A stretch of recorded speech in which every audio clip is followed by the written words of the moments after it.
this was one hell of a good game. And how it just went through, there's just so much emotions going through it. Now, I'm not a college football fan. I really didn't care about who won at the end and all of that. But at the same time, though, the BCS title game definitely does deliver. It's one of the more underrated sporting wrecks in the world. Obviously, I understand from Colin Cowherd's perspective that it definitely is favorited to the Deep South. About usually the teams that are in it are from the Deep South. I mean, they just know college football the best, I guess. So just gotta give them props to them there. But overall, though, it was one hell of a game. From Papanostas missing that kick, hooking it to the left, and then Georgia getting the ball, getting that field goal, and then TT, that's what I'm going to call his name, the guy that looked up to Marcus Mariota, freshman female quarterback, basically the hero of the game. Yeah, well, he throws a clutch touchdown pass after taking a huge sack right now. Now, when it comes to this TT right here, Toa, I want to say his name is, if I can't pronounce his name, Tua Toa. TT, he definitely has something right there. He's definitely a playmaker, and there's some plays where he just can't make a play, but there's some opportunities that you can make a play. You definitely can. And he's definitely tough. That's one thing about him. I think there's definitely that toughness factor about he's bracing for hits and how he's just trucking forward the guys. It is very, very impressive. And this Jalen Hurts guy, who I didn't think was awful. I mean, obviously he has a good record, I guess, but obviously it's not hard to have a good record as a quarterback, even at the NFL level, regardless of the college level. So, but TT, he definitely had a tough moment and all that. But obviously, when it comes to the plays, he threw that bad interception where he should have threw out of bounds, where he takes this huge sack. And listen, look, the guy's talented and whatnot, and he is a playmaker. All I'm going to say is I think the guy definitely has an NFL future. He definitely kind of reminds me a little bit of a Tony Romo kind of play style, a little bit. I'm going to say it right there, a little bit like Tony Romo and all of that. So, but obviously he's a freshman, and hey, it's probably going to give him like a year or two before he's going to declare for the NFL draft. And when it comes to it all, I thought that before the fourth quarter ended, I thought Alabama had a really weird game plan. I mean, there's some times where, I mean, right before they got that game tying touchdown, right before, I thought the fourth down call was a little bit silly. It ended up working out in the end, but it only gave them 2 yards, and it was like a 3rd and 4. I was like, I don't really like running up the middle, but hey, it's college football. It's not pro football, so maybe running it more than maybe that's more common, whatnot. Right now, they're just showing highlights right here of the game. But when it comes to us at all, very, very impressive. And ideally, he gets down that wide receiver, Calvin Ridley, on that crossing route. I thought he had a guy open the flat early.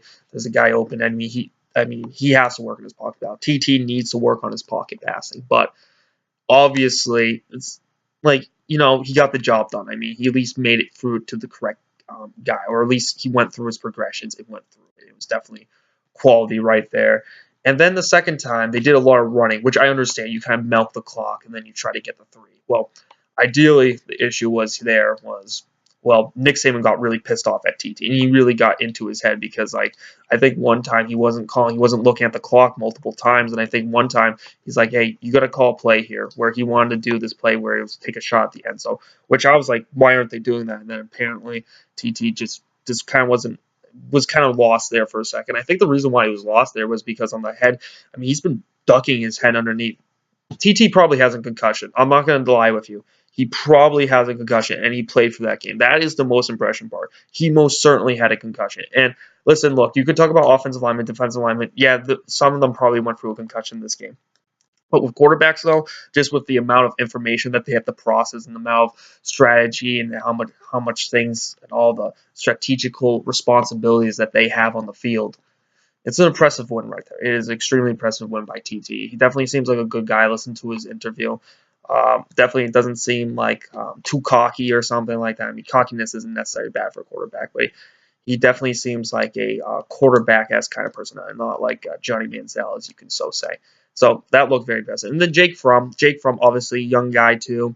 He definitely shows some progress, right? I think he's a quality quarterback. I think he made some really nice throws where I'm like, damn, this guy, he's good. I think he can be a real good pocket passer one day, and I think he could be really good in the NFL. I mean, his style, I have to say, if I had to pick a quarterback in the NFL, He kind of reminds me a little bit like an Andrew Luck. I mean, don't get too excited with Andrew Luck. I mean, but I see a little bit of luck in him.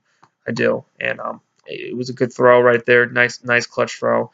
Obviously, Jake, he had a decent game himself. Okay game, I thought. I mean, he had one pick. One of them was to the defensive lineman. I obviously just got to throw a little bit higher, and it would have been tipped or something like that. That's just something that he needs to learn and all of that. And when it comes to this, I mean, Georgia came out strong and all that in 13 and all.